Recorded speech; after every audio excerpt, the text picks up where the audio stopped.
Here's my key, philosophy. A freak like me just needs infinity.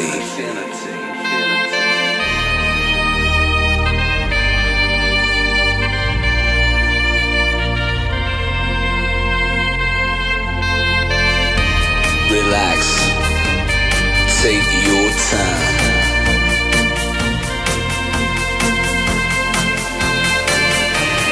Take your time to trust in me, and you will find infinity, infinity.